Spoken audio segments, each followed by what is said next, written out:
ዛሬ የምነግራችሁ ቃል በሕይወት ዘመናችሁ ማስታወሻ እንዲሆናችሁ፣ ነገር የከበዳችሁ ቀን፣ ያቃታችሁ ቀን፣ ከመስመር ወጣችሁ ውስብስብ በሆነ የሕይወት መስመር ላይ በገባችሁ በዛ ቀን እንደ ማስታወሻ እንድታስታውሱት። ብዙ ሰዎች ከውድቀት መነሳት እንደሚቻል ስለማይገባቸው በወደቁበት በዛ ሁኔታ ውስጥ ሆነው ድጋሚ ላይነሱ ከሕይወት መስመር ላይ ይሰናበታል። እግዚአብሔር እንደዚህ ይላል፣ ሰዎች ቢወድቁ እንደገና ከውድቀት አይነሱምን? ሰው ተሳስቶ ወደ ኋላ ቢሄድ ከስተቱ አይመለስምን? በቀድሞ ትርጉም የወደቀስ ቢሆን አይነሳም፣ የሳተስ ቢሆን አይመለስም ይላል እግዚአብሔር ቃል በትንቢተ ኤርምያስ መጽሐፍ ምዕራፍ 8 ቁጥር 4 ላይ። ዛሬ የምንካፈለው በዘዳግም መንፈስ ይሄ በጣም የተወደደና እግዚአብሔር በልቤ ያስቀመጠው ድንቅ መልእክት ነው። ከውድቀት መነሳት።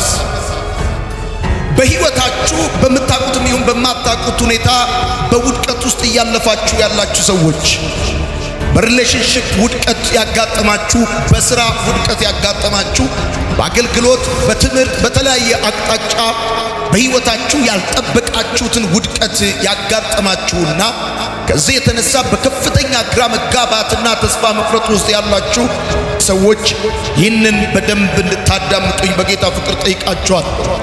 የእግዚአብሔር ቃል ሰው አይወድቅም አይልም። የእግዚአብሔር ቃል ሰው አይሳሳትም አይልም። የእግዚአብሔር ቃል የሚለው የወደቀስ ቢሆን አይነሳምን? የሳተስ ቢሆን አይመለስምን ብሎ ይላል እንጂ የወደቀ እንደወደቀ ይቀራል፣ የሳተም እንደሳተ ይቀራል ብሎ አይደለም የእግዚአብሔር ቃል የሚናገረው። የቱንም ያህል አዋቂ ብትሆኑ ዕውቀታችሁ ከውድቀት አይጠብቃችሁ። የቱንም ያህል ብርቱ ብትሆኑ ብርታታችሁ ከስህተት አይታደጋችሁ። መውደቅ ሰው የመሆናችን ማሳያ እንጂ ቅዱስም ርኩስም የመሆናችን ማሳያ አይደለም። መሳሳት ሰው የመሆናችን ማሳያ እንጂ ቅዱስም ርኩስም የመሆናችን ማሳያ አይደለም። ወዳጆቼ ከውድቀት ስለመነሳት ሳስተምር ረገጥ አድርጌ በደንብ ጨከን ብዬ መናገር እፈልጋለሁ። እኛ ሀገር በሚገርም ሁኔታ ሰዎች አይውደቁ፣ ከወደቁ ላይነሱ ነው የሚወድቁት። ምክንያቱም ብዙ ሰው በወደቀ ሰው ላይ መፍረድ፣ የሚፈልገውን አሉታዊ ቃል በመናገር ጭራሽ እንዳይነሳ ሰባብሮ ማስቀረት፣ እዛው አንገት እንደደፋ ነገሩ እንደተበላሸበት እንዲቀር ማድረግ ልዩ የጸጋ ስጦታችን ከሆነ እንደ ታሪክ ባለ ታሪኮች ነው። ነገር ግን የምነግራችሁ ነገር ቢኖር የትኛውም ሰው በምድር ላይ ከትንሽ ሰው እስከ ትልቅ ሰው፣ ከተማረ እስካልተማረ፣ ከተራ ሰው እስከ ባለስልጣን ሰው ውድቀትን በሕይወቱ ያላስተናገደ በምድር ላይ የለም። ዛሬ እንኳን እኔና እናንተ የተገናኘነው ከውድቀት ተነስቼ እንጂ በባለፉት ዓመታቶች ባለመውደቅ ውስጥ ኖሬ አይደለም። የሚገርመው ነገር ዛሬ ቆሜ ካያችሁኝ ሰው ይወድቃል ወይም ደግሞ አገልጋይ ይወድቃል ወይ፣ አገልጋይ ይሳሳታል ወይ፣ ወንድም ወይም ወንድ እህት ወይም አንዲት ሴት ትወድቃለች ወይ ብላችሁ ማወቅ የምትፈልጉ ሰዎች ካላችሁ ሩቅ አትሂዱ። እዚህ ፊት ለፊታችሁ የቆመው ወንድማችሁ ከቁጥር በላይ በበዙ ውድቀቶችና ስህተቶች ውስጥ ያለፈ ወንድማችሁ እና ዛሬ ምን አዲስ ነገር ተገኘ ብላችሁ ብትሉ ልክ እናንተ ለእሁድ አምልኮ ስትመጡ ይሄ ወንድማችሁ ከወደቀበት ተነስቶ መገናኘታችሁ ነው እንጂ ሰው በከፍታ ላይ ሰው በበረከትና በድል በስኬት ሕይወት እንዲኖር የሚያደርገው ውድቀት አልባ የሆነ የታሪክ ጉዞ አይደለም። ዛሬ የምነግራችሁ ቃል በሕይወት ዘመናችሁ ማስታወሻ እንዲሆናችሁ፣ ነገር የከበዳችሁ ቀን፣ ያቃታችሁ ቀን፣ ከመስመር ወጣችሁ ውስብስብ በሆነ የሕይወት መስመር ላይ በገባችሁ በዛ ቀን እንደ ማስታወሻ እንድታስታውሱት፣ በሥራ ቦታችሁ፣ በመኖሪያ ቦታችሁ፣ ባላችሁበት ስፍራ ሆናችሁ ይህንን መልእክት እንድታስታውሱ እንደ ስጦታ አድርጌ አካፍላችኋል። ውድቀት ብዙ ሰዎችን ከህልማቸው ካዩት ነገር አስቀርቷቸዋል። ውድቀት በጉዞ ላይ እንዳለ ማዕበል ብዙ ሰዎችን አሰነካክሎ ህልማቸውን አጨንግፎ አበላሽቶባቸዋል። ለአንዳንድ ሰዎች ደግሞ ውድቀት ለእድገት መሰላላቸው ሆኗል። ውድቀት ውስጥ ያለ አሉታዊ ስሜት አለ። ውድቀት ውስጥ ያለ የሚያስፈራ ስሜት አለ። የተሳካላቸውና ወደ ድል የመጡ ሰዎች ያልወደቁ ሰዎች ሳይሆኑ በወደቁ ጊዜ የገጠማቸውን አሉታዊ ስሜት መቆጣጠር የቻሉ ሰዎች ናቸው። ሰው ውድቀት ሲያጋጥመው በተሳሳተ የህይወት መንገድ ሲሄድ የሚፈጠርበትን ስሜት መቆጣጠር ከቻለ በእርግጠኝነት ቀጥሎ ባለው የህይወት ምዕራፍ እንደዛ እንደወደቀ አይቀርም። በህይወታችሁ የተሳካላቸው ሰዎች ውድቀታቸውን የተቆጣጠሩ ሰዎች ናቸው። ብዙ ጊዜ ከውድቀት በላይ አደገኛ ነገሩ በወደቅን ሰዓት ውድቀታችንን መቆጣጠር አለመቻላችን። ልክ ስንወድቅ እኛ ህይወታችንን እኛ ምዕራፎቻችንን መቆጣጠር እንተውና የገባንበት ሁኔታ ወይም ስህተታችን ወይም ውድቀታችን እኛን ይቆጣጠረናል። ከዚህ የተነሳ መሪውን እንደለቀቀ ልክ እንደዛ ወደ ፈለገ ይነዳናል። ብዙ ዳሜጆችን በህይወታችን እናስተናግዳል። ወዳጆች ከውድቀት መነሳት ከፍተኛው የእናንተነታችሁ ቋንቋ ተምራችሁ ከምትናገሩት፣ አንብባችሁ ከምትናገሩት፣ ሮጣችሁ ከምትደርሱበት፣ ፈልጋችሁ ከምታገኙት በላይ በህይወት እስካላችሁ ድረስ በህይወት በምትቆዩበት ጊዜ ከፍተኛው የእናንተነታችሁ ቋንቋ ከውድቀት መነሳት። ለጠላታችሁ የምትናገሩት የማይረሳ ንግግር፣ ለክፎች የምታስተምሩት የማይረሳ ትምህርት፣ ለወዳጆቻችሁ የምታስቀምጡት ከቶ ሊረሳ የማይችል ማስታወሻ ቢኖር ከውድቀት የመነሳታችሁ ጉዳይ ነው። ከውድቀት መነሳት የአንድ ሰው ከፍተኛው የንግግሩ መገለጫ። ወዳጆቼ ለሌዊ ላስቀምጥለት የምችለው ነገር ቢኖር ስኬትን ወይም ደግሞ አለመሳሳትን ወይም ደግሞ ማግኘትን እንዳይመስላችሁ ከውድቀት መነሳት እንደሚቻል። ብዙ ሰዎች ከውድቀት መነሳት እንደሚቻል ስለማይገባቸው በወደቁበት በዛ ሁኔታ ውስጥ ሆነው ድጋሚ ላይነሱ ከህይወት መስመር ላይ ይሰናበታል። ትችላላችሁ። በምንም አይነት ሁኔታ ውስጥ ልትሆኑ ትችላላችሁ። ወድቃችኋል ማለት ያ የህይወታችሁ መጨረሻ ነው ማለት አይደለም። በተሳካላቸውና ባልተሳካላቸው ሰዎች መካከል ያለው ልዩነት የተሳካላቸው ሰዎች ውድቀት ማለት ለነሱ በስዕል ልክ ቀለም እንደተሳለ አብስትራክት ስዕል ነው። ውድቀት በቀለም ድብልቆች እንደተሳለ አብስትራክት ስዕል ነው። በአብስትራክት ስዕል ውስጥ የወደዳችሁትን እንደምታዩ፣ የወደዳችሁትን እንደምትወስዱ፣ ካልፈለጋችሁትም እንደምትተውት ልክ እንደዛ በህይወታችሁ ከምትገምቱት በላይ በማህበራዊ ሚዲያም ሆነ በቴሌቪዥን በቅርብ ይሁን በሩቅ የምታዩቸው የምትቀኑባቸው ምራቅ የሚያስውጧችሁ ሰዎች እናንተ ከረባታቸውንና መድረካቸውን አያችሁ እንጂ እናንተ የሚነዱትን መኪና ተመለከታችሁ እንጂ እነሱ ከመድረኩ ጀርባ፣ እነሱ ከመኪናቸው ኋላ፣ እነሱ በጓዳቸውና በቤታቸው ብዙ እልህ አስጨራሽ የውድቀት ሌሊቶችን አሳልፈዋል። ዋናው ጉዳይ ምንድን ነው?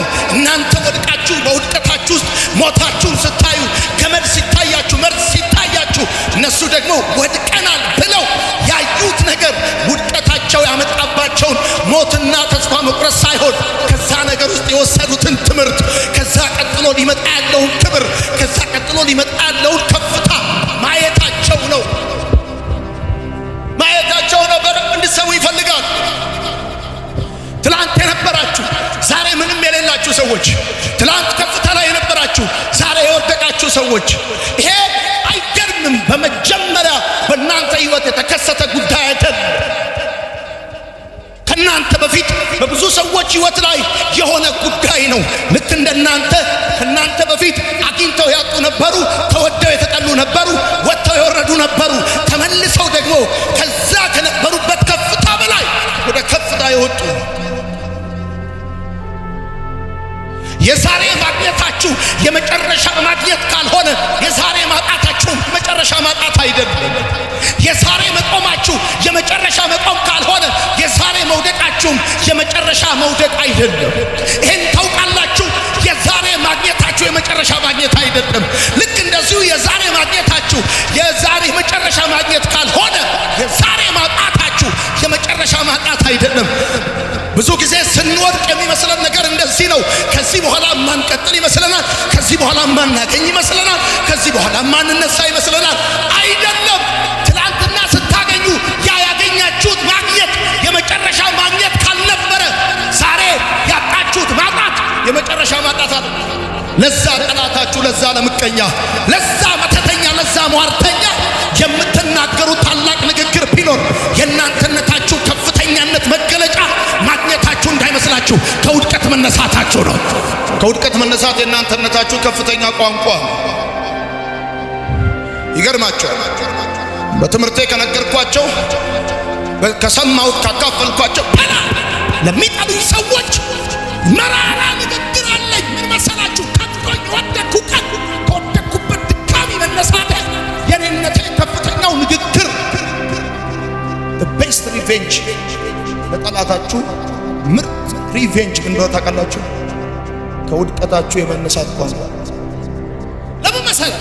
እንድትወርቅ 365 ቀን 12 ወር 24 ሰዓት በሳምንት 7 ቀን አስቦ ሰርቶ ሲያበቃ እንድትወድ ፐርፐስሊ በጠላቶች ሳይሆን በወዳጆች ወጥመድ አስቀምጦ ሲያበቃ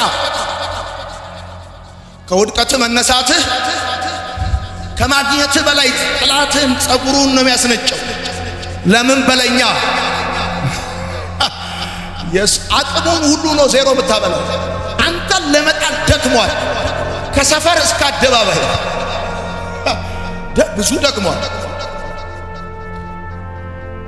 ብዙ ደክሟል። አንዳንዶቻችሁ ወድቀናል ያላችሁ ሰዎች ውድቀት የእንቅስቃሴያችሁ አካል እንጂ የማንነታችሁ መገለጫ አይደለም። ውድቀት የእንቅስቃሴያችሁ አካል እንጂ መጨረሻችሁ አይደለም። ወድቃችኋል። ይሄ የወደቃችሁት ውድቀት የእንቅስቃሴያችሁ አካል ነው። ወደቃችሁ ማለት ትንቀሳቀሱ ነበር ማለት ነው። በሕይወት ነበራችሁ ማለት ነው አለኝ እንጂ መጨረሻችሁ ትንቀሳቀሱ ነበር። እጃችሁን አጣምራችሁ ሰው ላይ ሸክም አልነበራችሁ ማለት ነው ውድቀት በአንድ ደረጃ ውስጥ ያለ ሌላ ደረጃ። ብዙ ጊዜ እኛ ያለፍን የሚመስለን ከ8ኛ ክፍል ወደ 9ኛ ክፍል ስንገባ። ውድቀት በደረጃ ውስጥ ያለ ሌላ ደረጃ። ምን ማለት መሰላችሁ?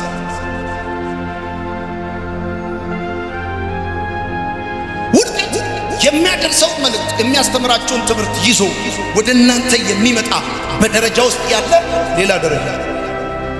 ሁልጊዜ ውድቀት ውስጥ ስትገቡ ማወቅ ያለባችሁ አንድና ዋነኛው ነገር ቢኖር የሚያደርሰው መልእክት አለ። ውድቀት የሚያስተምረው ትምህርት አለ። በውድቀታችሁ ጊዜ ራሱ ነገር እንዴት እንደሚሆንና እንዴት እንደማይሆን እንኳን ተረድታችኋል። ስታልፉ ብቻ አይደለም የተማራችሁት። ቢዝነሳችሁ ሲወድቅ፣ ወዳጆቻችሁ ሲለዩአችሁ፣ ወይም ሪሌሽንሺፓችሁ ሲበላሽ የማታውቁ ባዶ ከመሰላችሁ ተሳስታችሁ። ውድቀት በደረጃ ውስጥ ያለ ሌላ ደረጃ። ብዙ ጊዜ ወድቀው የማይነሱ ሰዎች፣ ወድቀው የሚቀሩ ሰዎች ለውድቀት የተንሸዋረረ እይታ ያላቸው ሰዎች ናቸው። ውድቀትን እንደ ኔክስት ሌቭል ስለማያውቁት ስለማይረዱት ከወደቁ በኋላ ቀጥሎ የሚታያቸው በረኪና ነው። እኔ ከወደቁ በኋላ ቀጥሎ የሚታየኝ ስፕራይት። እግዚአብሔር ሊያስተምራችሁ ሲፈልግ፣ እግዚአብሔር አምላክ ወደ እናንተ መልእክት ሊያመጣ ሲፈልግ፣ ሲሳካላችሁ ወይም በከፍታ ላይ በሆናችሁ ጊዜ በጣም ቢዚ ናችሁ። በጣም ቢዚ ናችሁ። ልክ ኪሳችሁ ገንዘብ ሲሞላ የጓደኛው ብዛት፣ ስልክ የሚደውለው ብዛት፣ ከእናንተ ጋር የሚሆነው ሰው ብዛት፣ ቢዚ ናችሁ። ልክ በተሳካላችሁ ጊዜ በጣም ቢዚ ናችሁ እና ልክ ስትወድቁ የምትከፍሉ ስታጡ ጓደኞቻችሁ በጠቅላላ አይደለም ሊደውሉ ደውላችሁላቸው አያነሱ። አሁን ቢዚ አይደላችሁም። ስልካችሁ 48 ሰዓት ብትከፍቱት አይጠራም። እኔ ላይ ናችሁ። ለምሳሌ ውድቀት በደረጃ ውስጥ ያለ ሌላ ደረጃ የሆነው ውድቀት ወደ አንተ የሚያደርሰው መልእክት፣ ውድቀት ወደ አንተ የሚያመጣው ትምህርት አለው። ለምን? በዛ ጊዜ ትምህርት ለመማር ምቹ ስለሆነ ስትወድቅ አንድ ነገር እንዳታረግ፣ ለውድቀት ምክንያት ፍለጋ ወደ ውጭ እንዳትመለከት። ሰነፍ ሰዎች፣ ተሸናፊ ሰዎች ሁልጊዜም ሲወድቁ ለውድቀታቸው ምክንያት ፍለጋ ወደ ውጭ ይመለከታል። ባስተናገዱት ውድቀት ምክንያት ትችትና ዘለፋ ላለማስተናገድ ምክንያት ፍለጋ ወደ ውጭ ይመለከታሉ። ሪሌሽንሺፑ ፌል ለማድረጉ ምክንያት ፍለጋ ወደ ኤክስ ቦይፍሬንድሽ ወይም ወደ ኤክስ ገርልፍሬንድ እንዳትመለከት። ስለተበላሸው ቢዝነስ፣ ስለተበላሸው ነገር ወድቋል የሚነሱና ሰክሰስፉል የሚሆኑ ሰዎች ለውድቀታቸው ሙሉ ተጠያቂነትና ኃላፊነቱን እነሱ ይወስዳሉ። ወደ ውጭ አይመለከቱ። ብዙ ጊዜ እኛ ልክ ውድቀት በህይወታችን ሲፈጠር ለውድቀታችን ምክንያት ፍለጋ ወደ ውጭ ማየት ነው የሚቀናል። ምን ነው ለምሳሌ ተማሪዎች ሆነን ካስታወሳችሁ ስናገኝ አመጣው እንጂ ምንለው ኤፍ ስናገኝ ሰጠኝ። አስተማሪው ኤፍ ምን አረገኝ ሰጠኝ። ውድቀት ሲያጋጥማችሁ አንድ ነገር እንዳታረጉ። እሱ ምን መሰላችሁ? ለውድቀታችሁ ምክንያት ፍለጋ ወደ ውጭ እንዳትመለከቱ። ውድቀት ሲያጋጥማችሁ ጠረጴዛችሁ ላይ ያለውን የተከማቸውን ኬዝ በቀላላ ሰብስባችሁ የምትችሉትን ያህል መያዝ። ሁልጊዜም ለውድቀታቸው ምክንያት ፍለጋ ወደ ውጭ የሚያዩና በሰው ላይ የሚያላክፉ ሰዎች ከአንዱ ውድቀት ወደ ሌላ ውድቀት እየተጠላጠሉ ዘመናቸው በጠቅላላ የውድቀት ይሆናል እንጂ አንድም የስኬት ምዕራፍ አያስመዘግቡም። ወድቃችኋል። ለውድቀታችሁ ኃላፊነት መውሰድ አትፍሩ። ዓላማ በመተው ውድቀትን አታመልጠው። ይገርማል። በመሸሽ ውድቀትን አታመልጠው። ያለ አማራጭ አንድ ጉዳይ ብቻ ነው። እንደወደቅ ለዛው እንዲህ ብለህ እንደወደቅ ሰው ባፍጢም እንደወደቅ ማለት ከውድቀት መነሳት የአንድ ሰው ከፍተኛው የንግግሩ መገለጫ